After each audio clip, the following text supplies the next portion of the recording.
मंगलानां च कर्तारौ वन्दे वाणी विनायकौ वागार्थविव सम्पृक्तौ वागार्थप्रतिपत्तये जगतः पितरौ वन्दे पार्वती परमेश्वरौ यत्र यत्र रघुनाथकीर्तनं तत्र तत्र कृतमस्ताञ्जलिं बाष्पवारि परिपूर्णलोचनं नमत मारुतिं राक्षसान्तिकम्।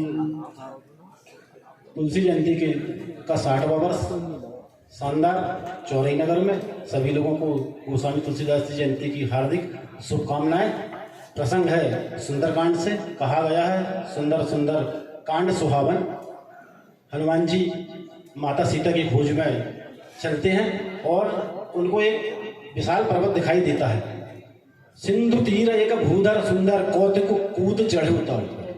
एक बहुत विशाल पर्वत दिखाई देता है, उसके ऊपर कूद करके उसके ऊपर चढ़ जाते हैं और वास्तव में सुंदर और बड़ा वही पर्वत है जिस पर्वत के ऊपर से छलांग लगाकर और माते सूर्य का सानिध्य प्राप्त हो जाए। सबसे सुंदर वही पर्वत है।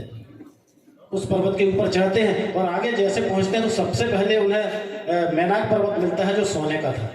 लोभ, सोना लोभ का प्रतीक है।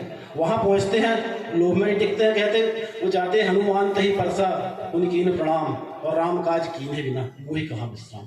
आगे बढ़ते जाते हैं, फिर आगे बढ़ते हैं तो उनको सुरसा मिलती है। सुरसा वित्तेषणा है, लोग कीर्ति की कामना है।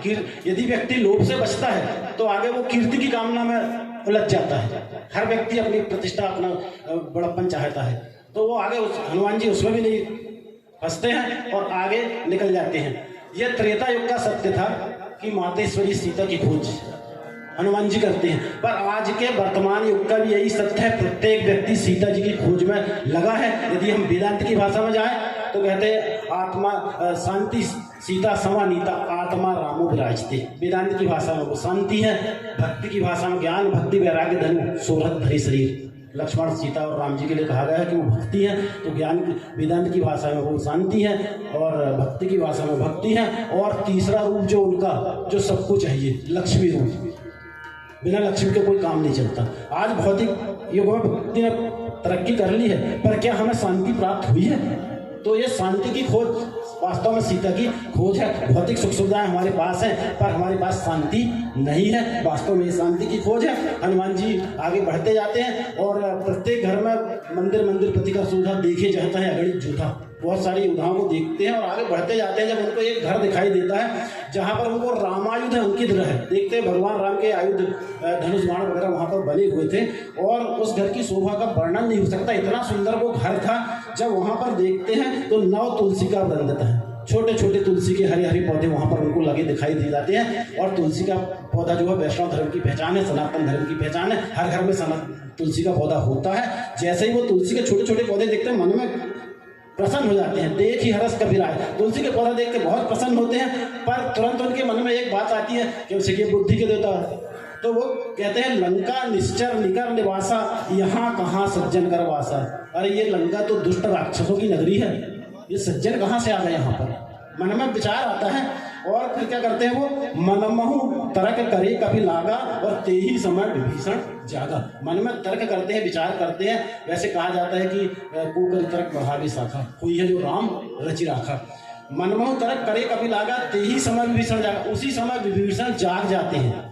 देखिए भगवान के लिए नाम का स्मरण करना मतलब जागना है, उठना नहीं लिखा यहाँ पे कि विभीषण उठ गए, जाग गए। जागना कब है? जब भगवान के शरण में भगवान का नाम उच्चारण करें। मन में एक तर्क करने लगते हैं और राम राम ते ही सुमिरन कीना, वो मन में विचार करते रहते हैं। और इतने में विभीषण जी राम राम का उच्चारण करते हैं, राम राम ते ही सुमिरन कीना हृदय हरस कपि सज्जन चीना। और हनुमान जी पहचान जाते हैं जो व्यक्ति राम राम का उच्चारण कर रहा है वास्तव में वही सच्चा है और वही सज्जन है। यही सन हटि करिहूँ पहचानी और साधु ते होई न कारज हानि।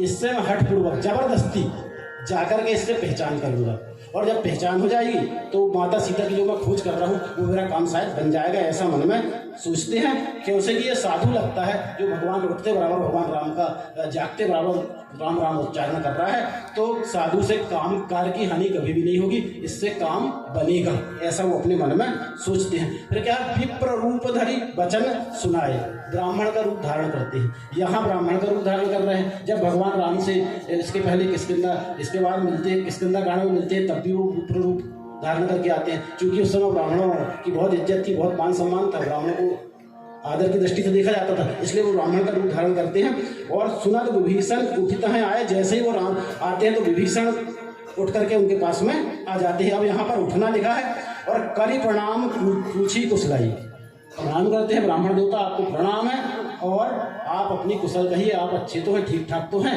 और अपनी कहानी तो बताइए, आप यहाँ कैसे घूम रहे हैं, कहाँ हैं, कि तुम हरिदासन में कौन।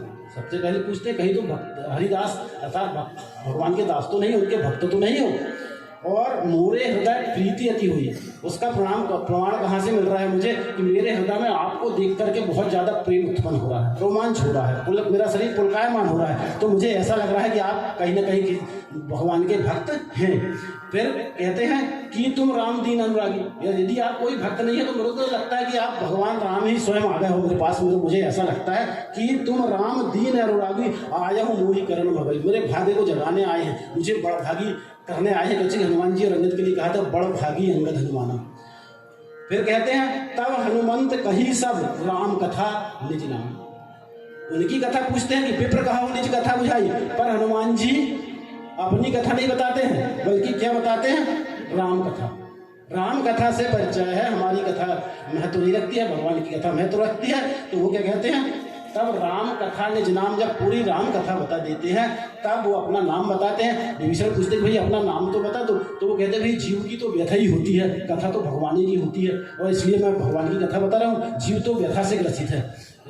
और कहते भी ऐसे उसमें इसके पहले किसके कांड में एक मंद में मोह बस कुटिल हृदय ज्ञान उन्हीं प्रभु मोहि विसारे दीन बंधु भगवान। तो सुनत जुगल तन पुलक मन। जैसे ही भगवान के गुणगान सुनते हैं तो दोनों के शरीर पुलकायमान हो जाते हैं और मगन सुमिर गिर राम। भगवान श्री रामचंद्र के गुणानुवाद को सुमिरन करके और दोनों मगन हो जाते हैं। शरीर से नेत्रों से आंसू की धारा बहने लगती है और भगवान के विचारों में ये खो जाते हैं। इस प्रकार ये सुंदरकांड का प्रसंग आपके सामने, जिसमें हनुमान जी और माता सीता की खोज में जाते हैं और इस प्रकार उनका माता सीता बाद में जाकर के माता सीता का सानिध्य प्राप्त करते हैं। बोलिए श्याम रामचंद्र की।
बोलिए श्याम रामचंद्र की।